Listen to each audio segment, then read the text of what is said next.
Alors qu'on apprenait il y a quelques jours une potentielle fermeture de la fonderie Horn à la fin du mois, l'information d'une fusion entre Glencore et la multinationale Rio Tinto vient de tomber.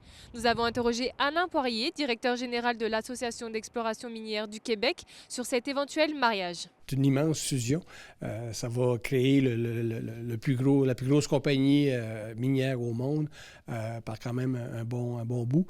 C'est des compagnies qui ont quand même beaucoup d'activités dans plusieurs pays. Ça va être quand même assez vaste. Ça va prendre aussi un peu de temps avant si la décision de fusionner va de l'avant. Ensemble, ils pourraient ainsi avoir une valeur boursière de 260 milliards de dollars. Pour vous donner une idée, Rio Tinto possède près d'une dizaine d'usines au Québec et de son côté, Glencore est à la tête de la fonderie Horn ainsi que de l'affinerie de cuivre située à Montréal-Est et de la mine de nickel Raglan. Néanmoins, malgré la taille et l'importance des deux entreprises, beaucoup de questionnements et d'inquiétudes subsistent quant à l'avenir de la fonderie Horn et si la fusion venait à avoir lieu. Et ça fait comme une balle de plus à jongler pour la fonderie, le temps que s'il y a une fusion, le temps que ça va prendre avant que ça soit rendu public et de voir quel enlignement la nouvelle société va prendre.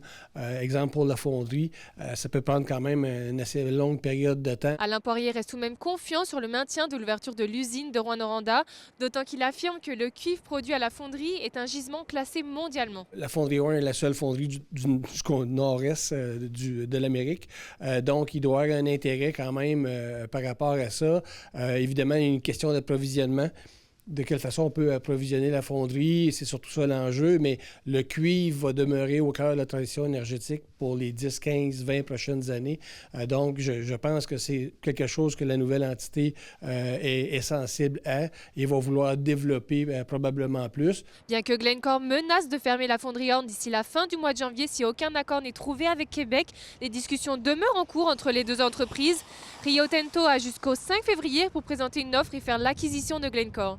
Charline Bakowski, RNC Nouvelles, Rouyn-Noranda.